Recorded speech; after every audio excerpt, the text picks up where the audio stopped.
Павелдың Коринфтагы имандаштарга язган икенче хаты. 5-нче бүлек. Бұл дөньяла без яшәгәндән касанда булһа емерләсәк кавышка охшаган. Бұл кавыш емерелгәс, безгә Алла тарафынан күктәрдә кул менән төзелмәгән мәңгелек торлак биреләсәген беләбез. Без бұл кавышта сакта ушу тәнебез өстенән күктән килгән яңы кием киергә ашкынып ыңгырашабыз. Сөнки бұл киемдә без сисенгән килештә ялангас булмаспыз.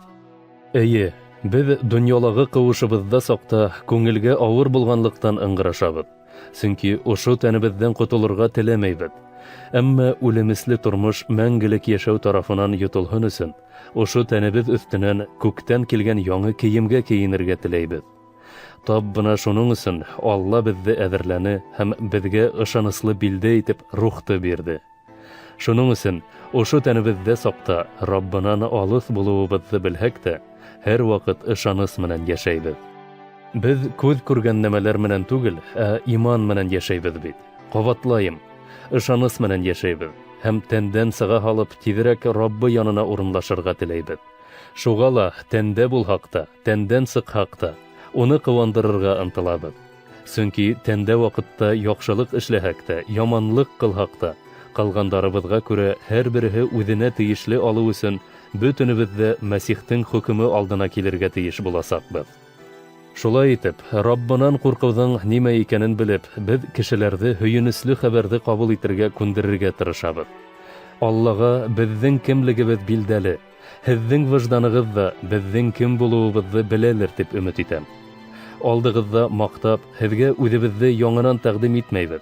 Әмма йөрәкләрендә булган менән түгел, тыштан күренгән нәмәләр менән генә мактанучыларга җавап бирә алуыгыз өчен безнең менән мактанырга мөмкинлек бирәбез.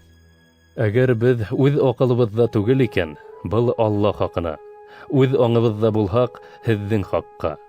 Бөтен нәмәлә безне Мәсих мөхәббәте йөртә, сөнки без бер кеше бөтенеһе өчен үлгән икән, димәк, бөтенеһе лә үлде дип ышанганбыз. Тереләр үзләре өчен түгел, үзләре хакына үлгән һәм үленән терелтелгән зат өчен яшәһендәр дип Мәсих барыһы хакына үлде. Шуга күрә хәзер без бер кемдә лә кеше үлсәме менән үлсәмәйбез. Мәсихкә лә элек кеше үлсәме менән караһак та, хәзер инде улай карамайбыз. Шулай итеп, кем Мәсихтеке, ул яңы зат итеп яратылган. Борынгы тәртип үтте, хәзер яңы тәртип башланды. Буларның һәммәһе лә Алланан. Ул иһә безне Мәсих аша үзе менән татулаштырды һәм татулаштыру хезмәтен безгә тапшырды. Ягъни кешеләрнең кылган җинаятләрен гаепкә һанамаенса, Алла дөньяны Мәсих аша үзе менән татулаштырды һәм татулаштыру турасындагы хәбәрне башкаларга yetkерүне безгә йөкмәтте. Шулай итеп, без Мәсих илчеләре һәм Алла безнең аша ялбаргандай Мәсих исеменнән үтенәбез. Алла тәкъдим иткән татулыкты кабул итегез. Без Мәсих аша Алла алдында хак дип игълан ителә алһын өчен, ул безнең гөнаһларыбыз өчен гаепте гөнаһсыз Мәсих өстенә алды.